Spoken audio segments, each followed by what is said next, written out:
बिस्मिल्लाहिर्रहमानिर्रहीम। अस्सलाम वालेकुम दोस्तों, आज हम इंजन के अंदरूनी पार्ट्स के बारे में बात करेंगे, उनके नाम और उनके काम के बारे में जानेंगे।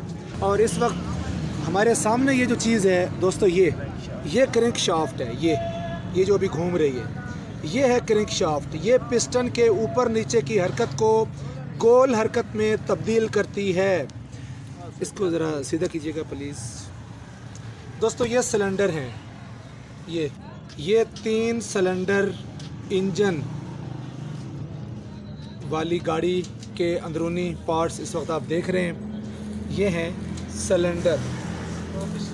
इनके अंदर ये पिस्टन ऊपर और नीचे हरकत करता है। पिस्टन दोस्तों, ये पिस्टन है और ये कनेक्टिंग रॉड और पिस्टन को आपस में इस गजन पिन की मदद से जोड़ा जाता है। ये इसके अंदर अगर आप देख रहे हैं, ये है गजन पिन। इसकी मदद से कनेक्टिंग रॉड और पिस्टन आपस में जुड़े होते हैं। कनेक्टिंग रॉड का एक सिरा पिस्टन के साथ, जबकि दूसरा सिरा क्रैंक शाफ्ट के साथ जुड़ा होता है। इसके अलावा दोस्तों ये मैश स्क्रीन। ये ऑयल संप से जब ऑयल उठाकर ऑयल पंप आगे थ्रू करता है, तो पहले इस मैश स्क्रीन से जो इंजन के जो वो बड़े ज़र्रात जो इंजन ऑयल में होते हैं, उनको ये साफ़ कर देती है। उनको आगे छोटे फ़िल्टर की तरफ नहीं जाने देती। और फिर जो छोटे ज़र्रात, इंजन के छोटे ज़र्रात जो इस मैश स्क्रीन को क्रॉस कर जाते हैं, वो फिर ऑयल फ़िल्टर में जाकर साफ़ होते हैं। ऑयल फ़िल्टर है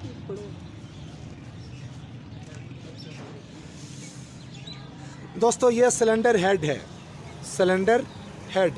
सिलेंडर हेड के ऊपर ये इसके वाल हैं। ये इन वालों में अगर आप गौर से देखें दोस्तों, ये ऑयल फ़िल्टर भी इस वक्त हमारे सामने है। ये है ऑयल फ़िल्टर। ये वो छोटे ज़र्रात जो ऑयल में शामिल होते हैं और मैश स्क्रीन से साफ़ नहीं होते, मैश स्क्रीन को क्रॉस कर जाते हैं, उनको फिर ये ऑयल फ़िल्टर साफ़ करता है। ये ऑयल फ़िल्टर भी आपने जब इंजन ऑयल जब आप चेंज करवाते हैं, तो साथ ये भी चेंज करना होता है, ताकि इंजन के हिस्से पुर्जों की तरफ कोई कचरा ना जाए। उसके बाद दोस्तों ये सिलेंडर हेड है। ये भी हमारे सामने इस वक्त उल्टा पड़ा हुआ है, यानी ये नीचे वाली साइड है। पहले यहाँ से हम बात कर लें तो ये इसके ऊपर ये हमें वाल नज़र आ रहे हैं। ये जिधर मैंने उंगली रखी हुई है, ये इसके वाल हैं। हर सिलेंडर में 2 वाल होते हैं, एक वाल इंटेक वाल और एक वाल एग्जॉस्ट वाल होता है।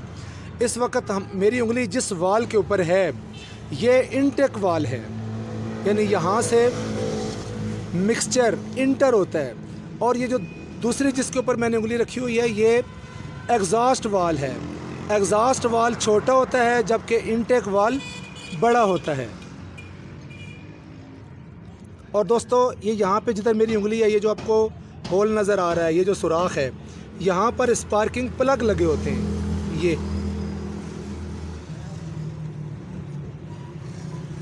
दोस्तों अब हम इसके आते हैं। अब हमारे सामने ये सिलेंडर हेड सही पोजीशन में है, तो यहाँ पर हम देख सकते हैं कि इसके ऊपर ये रॉकर आर्म है। ये जिधर मैं उंगली रख रहा हूँ, ये रॉकर आर्म शाफ्ट, और ये स्प्रिंग है, रॉकर आर्म स्प्रिंग। ये फिर आगे वाल हैं, यानी ये वालों की ये ऊपर वाली साइड से। तो ये सारा जो है ये सिलेंडर हेड कहलाता है। सिलेंडर हेड और ये सिलेंडर, और इसके जो नीचे वाला हिस्सा है जहाँ पे क्रैंक शाफ्ट है, उसको हम कहते हैं क्रैंक केस। जिधर क्रैंक शाफ्ट होती है उसे क्रैंक केस कहते हैं। और क्रैंक केस के जो नीचे वाला हिस्सा है, जहाँ पे इंजन ऑयल हर वक्त मौजूद रहता है, उसको हम ऑयल संप कहते हैं। आम तौर पर ऑयल चैम्बर भी कहा जाता है। दोस्तों ये फैन बेल्ट है और ये फ्लाई व्हील है। इस फ्लाई व्हील के ऊपर अगर आप देख सकें, तो ये जो यहाँ पर सलफ का जो पिनियन गियर है, वो इसके साथ मैच होता है और फिर वो फ्लाई व्हील को घुमाता है।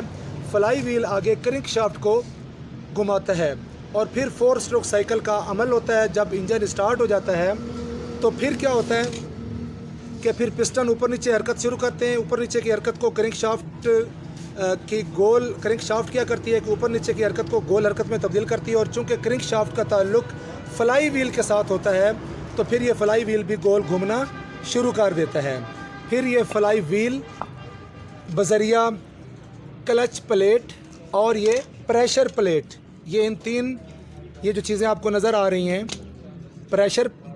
ये प्रेशर प्लेट है, ये प्रेशर प्लेट के फिंगर्स हैं, यहाँ पे आगे रिलीज़ बैरिंग भी साथ लगा होता है, और ये क्लच प्लेट है और ये फ्लाई व्हील है।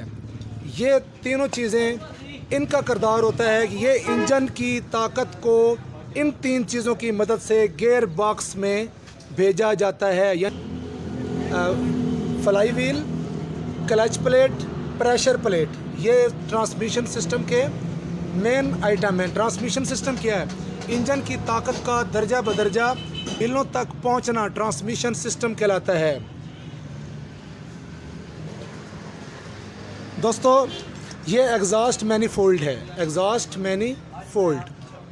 और क्लच प्लेट के ऊपर, ये क्लच प्लेट के अंदर वाली साइड पे देखें तो ये आपको ये जो होल नज़र आ रहा है, इसमें दंदे बने हुए हैं। ये इनपुट शाफ्ट के ऊपर जुड़ी होती है। इनपुट, जब ये क्लच प्लेट घूमती है तो ये इनपुट शाफ्ट को घुमाती है और इनपुट शाफ्ट आगे ताकत लेकर जाती है गियर बॉक्स में। जब हम क्लच छोड़ते हैं उस वक़्त होता ये है कि ये प्रेशर प्लेट क्लच प्लेट को फ्लाई व्हील के साथ जोड़ देती है। दरअसल उस वक़्त क्लच एंगेज होता है जब हम समझ रहे होते हैं कि हमने क्लच छोड़ा हुआ है, और जब हम क्लच दबा देते हैं तो उस वक़्त ये प्रेशर प्लेट क्लच प्लेट को आज़ाद कर देती है, यानी फ्लाई व्हील से दूर कर देती है, और यूँ इंजन की ताकत गियर बॉक्स में नहीं जाती जब हमने क्लच दबाया हो। दोस्तों ये स्प्रिंग भी आपको क्लच प्लेट के ऊपर नज़र आ रहे हैं, जिसके ऊपर मेरा अंगूठा है। ये डिपर स्प्रिंग हैं, ये इंजन के झटकों को गियर बॉक्स में आने से रोकते हैं।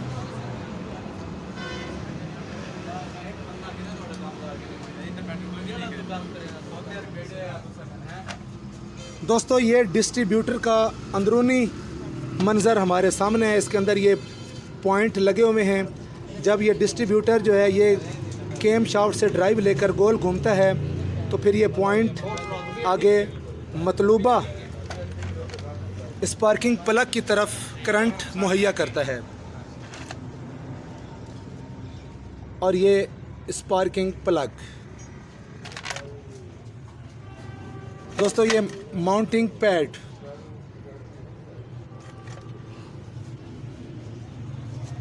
दोस्तों ये है कार्बोरेटर। कार्बोरेटर का काम ये है कि ये हवा और पेट्रोल को एक ख़ास तनासब के साथ मिक्स करके सिलेंडरों तक पहुंचाता है।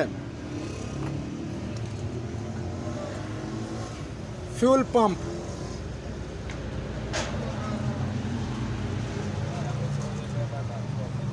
और दोस्तों ये है ऑयल सम्प, जिसकी हमने पहले बात की थी, जो इंजन का सबसे नीचे वाला हिस्सा होता है, जिसमें इंजन ऑयल हर वक्त जमा रहता है। ये है ऑयल सम्प। ऑयल सम्प का अंदरूनी मंजर।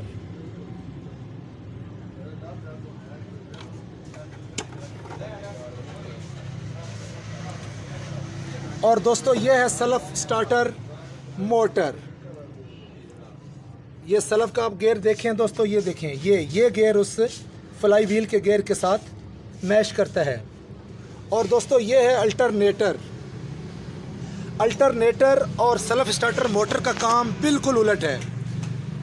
सेल्फ स्टार्टर मोटर ये इलेक्ट्रिक ताकत को मैकेनिकल ताकत में तब्दील करता है, जबकि अल्टरनेटर ये मैकेनिकल ताकत को इलेक्ट्रिक ताकत में तब्दील करता है, बैटरी चार्ज करता है और गाड़ी की इलेक्ट्रिक ज़रूरियात पूरी करता है अल्टरनेटर। और दोस्तों ये हमारे सामने रेडिएटर, ये रेडिएटर का फ़ैन है, ये प्रेशर रेडिएटर कैप है, ये इसके हाउस पाइप हैं। इंजन की जैकटों से गर्म पानी ऐसे रेडिएटर के टॉप टैंक में आता है, फिर इन ट्यूबों की मदद से, ये जो ट्यूबें आपको नज़र आ रही हैं, इन ट्यूबों की मदद से वो पानी ऊपर से नीचे आता है बॉटम टैंक में और फिर यहाँ से वाटर जैकेटों की तरफ जाता है बजरिया वाटर पंप। और दोस्तों ये जो फिन्स आप देख रहे हैं, इनका मकसद ये होता है कि जब फ़ैन आगे से हवा खींचता है, आगे से जब हवा आती है तो हवा के रास्ते में 1 सेकंड के कुछ हिस्से के लिए ठहराव पैदा करना, ताकि हवा को इतना टाइम मिल सके कि वो इन ट्यूब में मौजूद पानी का टेम्परेचर अपने साथ बहा कर ले जा सके और पानी को ठंडा कर सके।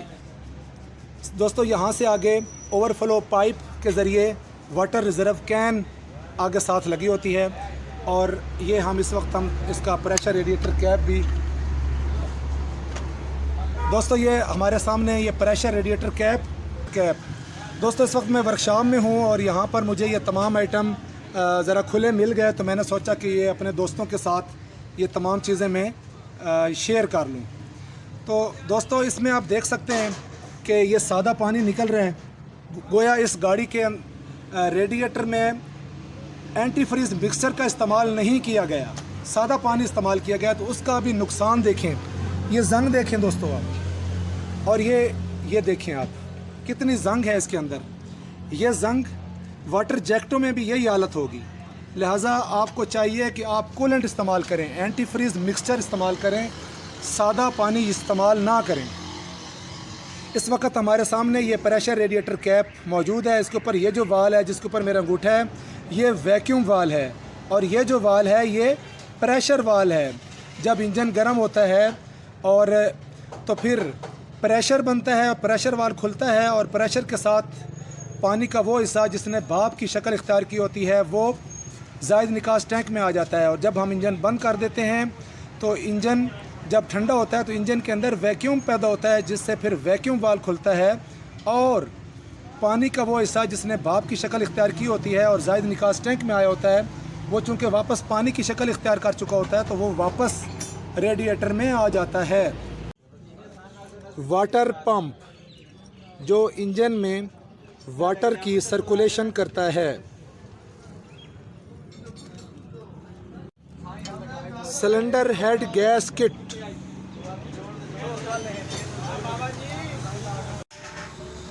और दोस्तों ये है केम शाफ्ट जो टाइमिंग के मुताबिक इनटेक और एग्जॉस्ट वाल्व को खोलती और बंद करती है।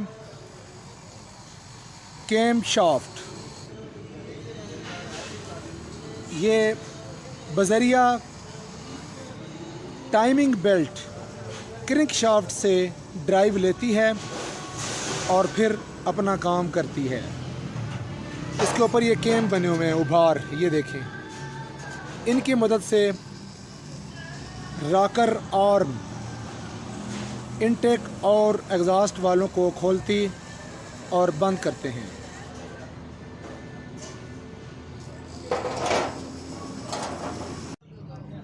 टाइमिंग शील्ड जिसे आमतौर पर टाइमिंग प्लेट कहा जाता है।